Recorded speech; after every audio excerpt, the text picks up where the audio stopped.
Most Canadians treat age 71 like it's the day their RRSP becomes a RRIF. However, it's not necessarily the one day you can do it. It's the deadline. Anytime before that, converting is your choice. And after that, it's not a choice anymore. The CRA makes it for you. I'm Carlo Cansino, Senior Financial Advisor with the McClellan Financial Group. We help Canadians transition from their working years into retirement. Over 10 years working with retirees, the plans that hold up best almost always have one thing in common. The RRSP got converted before the CRA forced the issue, not after. The clients who wait get less control, not more. So, in this video, I want to walk you through 5 reasons converting early, before 71, is usually the better move, and one situation where it's not. That last one matters as much as the first 5, so stay with me to the end. What does converting early actually change? Reason 1, it's the simplest one. And that would be the fact that you would be able to control the withdrawal size. Here's what changes the moment you convert. Before conversion, there's no minimum. You decide how much comes out of your RRSP and when. After conversion, the CRA sets a mandatory minimum every year based on your age and your balance on January 1st. And that's whether you need that income or not. Think about what that means. Convert early? Well, you're the one deciding, and you can size your withdrawals to your tax bracket. Wait until 71, and the formula decides for you. It doesn't know your tax bracket. It doesn't know your spending needs. It applies a percentage. Control is the point of converting early, because once you lose it, you don't get it back. Now, reason 2. Converting early unlocks pension splitting and the pension income tax credit, starting at 65. This is the one reason with the most concrete dollars behind it. Once you're 65, RRIF withdrawals count as eligible pension income. RRSP withdrawals, they don't. Same money, same account type in every other way, and a different tax treatment. That eligible status gets you 2 things. Up to 50% of that RRIF income can be split with a spouse. And both of you can claim the $2,000 pension income tax credit. Real money every year from having the income in the right account. RRSP withdrawals give you none of that. If you're 65 and holding everything in an RSP, you're leaving that opportunity on the table. Now, jumping on to reason number 3. Converting early will let you refill your TFSA on your own timeline. If you're withdrawing anyway, in a year where your income is manageable, that withdrawal doesn't have to sit in a checking account or a non-registered account. It can go straight into your TFSA. Most Canadians with $1 million or more in retirement savings have tens of thousands of dollars of unused TFSA room. That room doesn't expire, but the earlier that money moves into the TFSA, the longer it will grow tax-free. So, this isn't just about drawing down the RRSP. It's about getting money into the account the CRA never touches again. I'd recommend comparing early conversion against waiting until 71 with your own numbers.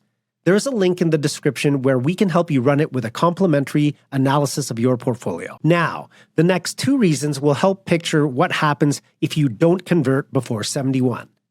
The reason number 4 is about the balance itself. Draw down the RRSP earlier, and there's less of it left to convert, which means a smaller RRIF and smaller mandatory minimums later. Many people forget that the RRIF minimum isn't flat.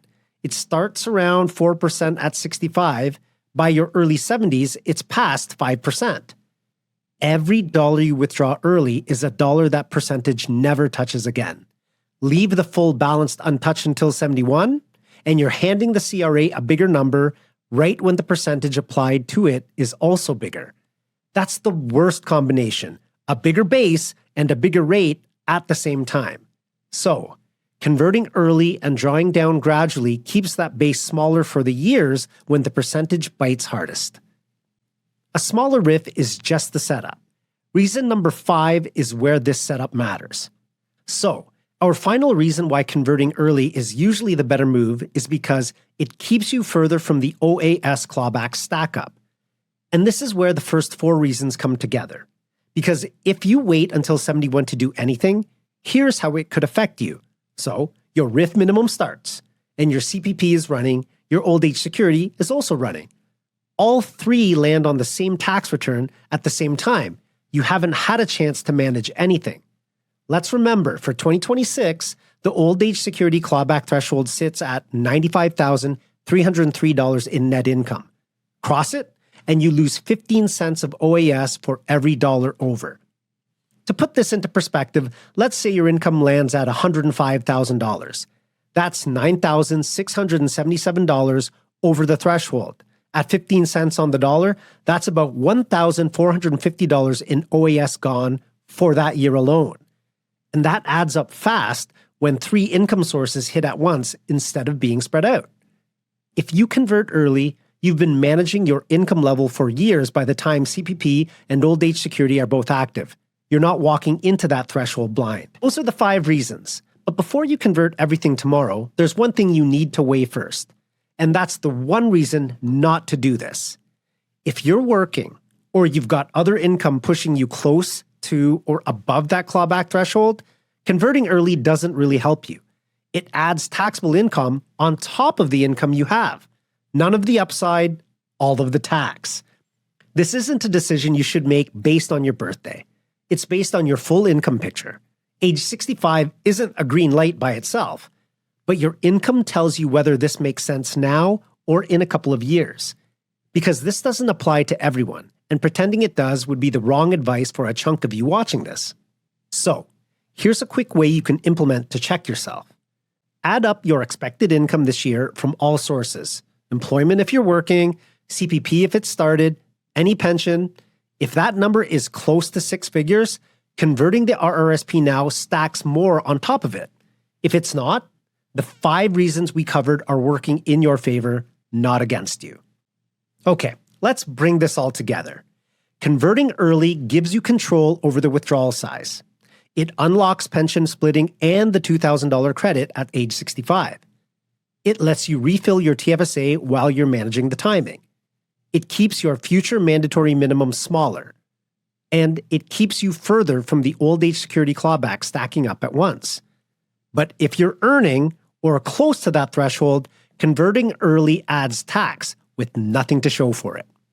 That should be your filter. Don't leave it only up to your age or your income. But if you want help applying it to your actual numbers, that's exactly what our retirement planning process is built for. We start with your goals, not a generic model, and we build a plan around them. Then we make sure your portfolio matches that plan. Click the link below for a complimentary portfolio analysis, and we'll walk through where you stand together.